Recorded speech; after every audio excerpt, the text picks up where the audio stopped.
addaan deemne jechuudha. Erga wallollee addaan deemne bilbila moonarraa kaasuu dide. Bilbila kanarraa kaasuu dide ammoo hiriyaa isaatti bilbilee otoo ana itti himini jedhaan jechuudha. Ashamaa chaanaalii manatti bakka akkuma beekamu hiriyaa dhiyaadha waa'ee ani san ibse natti baaree ammoo bilbila narraa kaasuu dide waan ta'eef bilbila itti bilbilee lubbuma narraa kaasuu dide hiriyaa isaatitti bilbilee hiriyaa isaatiin otoo ana itti himin otoo hin beekinitti fidii jedhaanii isinitti barbaade. Bilbilaan hiriyaa isaatitti bilbilee jedhaanii. Haala Salaam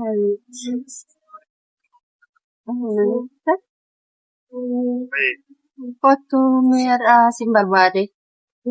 Hoisitti moo? Namuma irratti laffee.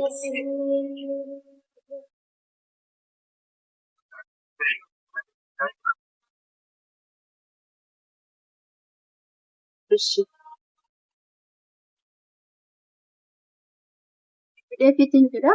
Riichi isaa dhufaa jira. Odoo ani ittiin himin itti bilbileedhaani.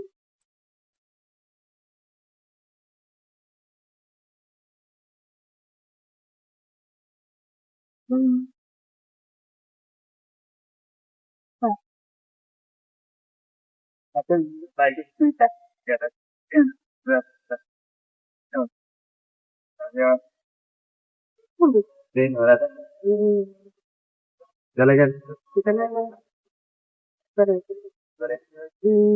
mali nawas jam zaman karena aku menawar Har'a ajaa'ibaatti barbaade. Barbaade gitu. Xiqqoo waa'ee biyyaatiin jedhu qofa yoo kana jedhu waa wayii walitti haasawee turaniidha. Ani yaaduma tiksiklee jiru. Namni yeroo dheeraa wajjin ture waan ta'eef namni waan keessa isaa jiru sani dirqama baafii qabu waan keessa isaatti gubatu sani immoo yoo nama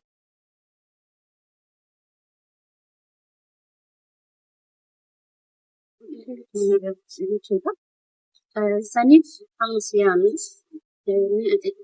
sanis irraa kaasee yoo ta'u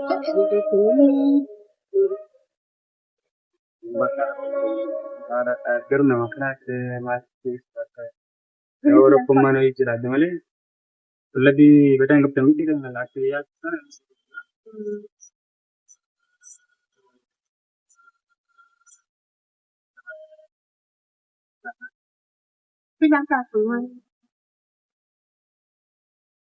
Ta'uu baannaan rafin boqqaamu waan deebiif.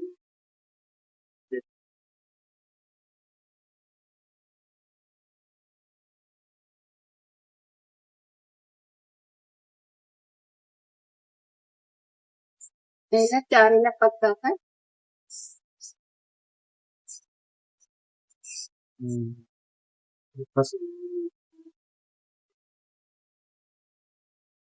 Bakka adiisin kanaan nagina waan biraan ni sirreessa.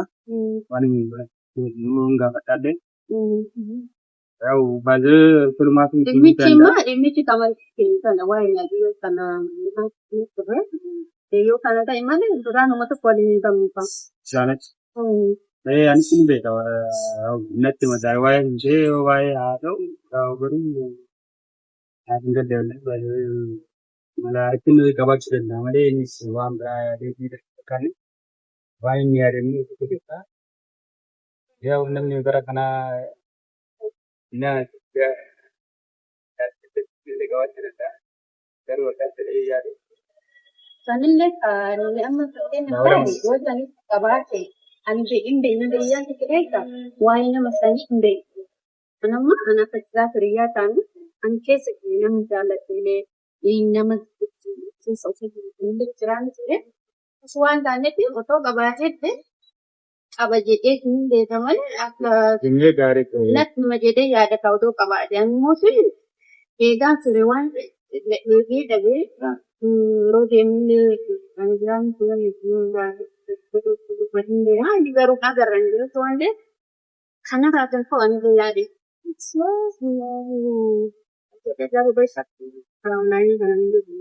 Siree amma waan namaaf hin beekne baay'ee sirriitti kadhachuun namallee gara namaaf na hedduu baruu hin dandeessu jedhee na bakkaatiin jalan jajjabaadhu malee gara lamaanii mana isaa waan beekuuf waan gamanaa deemee barbaadee nama jiisuu danda'e.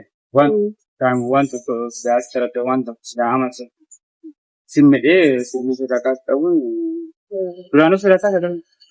Galgala ganama sochiin nama sochiin bakka amma saba jire malee. Amma erga haasa itti sannate garuu hasaaba isaa mul'uma jijjiirate jechuudha. Bilbiluma biyyaa hin faatu.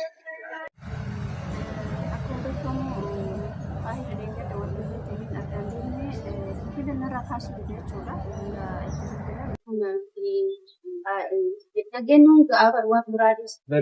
Afaan immoo sirraa kaasee itti himuu danda'a. Waan iddoo waan isaan taane itti yaaddee aduu jechuudha. Bare waan akkanaa naaf taane dhimma kana waan jedhee si amansiisuu danda'uu qaba.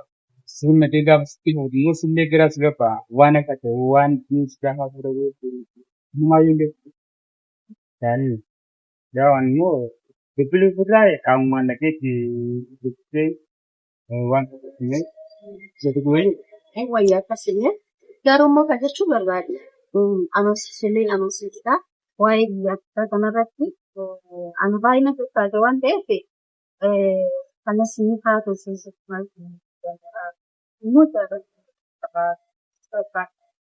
yaanni isaa maal akka ta'e akka waan itti natti himtee osoo hin taane sirumaadhaan. Hiriyaa kwaasaa ta'ee nuun qabu yookaan waan ta'e kana deessi itti amansiisuu qabu. Naannoo waan jiruudhaan akka waan itti natti himtee yookaan akka waan itti naamtee waan kana naam bareettee osoo hin taane yaada isa irraa fudhee deessisumaa sallee xiqqaabee biraan keessaa asiin xinanna'ee jabaatuun baay'ee dhibbata baay'ee nama jaalatti illee argatu beektaa. Waan dafqa kutee dhaabatu rakkoon qawwaachuu akka hin jalaan argamanii uumaan gamanaa deemee idee biratti yaada gaarii irraa hubattee waan siif hin taane taate siif hin ta'u hin jechuu danda'a siifumuu danda'a hin ta'uu danda'amu walitti idee yaada walitti jettanii hin araasuu yaalaa waan tokko hin taasisuu addaan baafanii akkas gargar deemuu yaabeetta. Amma sigiraa si gabbaa bakka yookaas ittiin inni hiriyaa qabaates hiriyaa qabatu hin jedhu haasaa nagaa qa'ee hojjaasaa tuftanii hojii taphataa tuftamii jira. Deebii gaafa biyyaa keessa yaada si jijjiiru immoo namatti dhagahama. Inni rakkoon qabu bakka jabaachuu inni yaada keessa hin galini. Amshi kana dubbii kana namatti kennadheefi dhiis bakka siittaa waan jiru badhee qabeessi biraan ga'a. Nama kanaaf yaadin waan jirtu duuba akka karaa kanarraa yoo ture beektaa gara manaa deemaa jiru.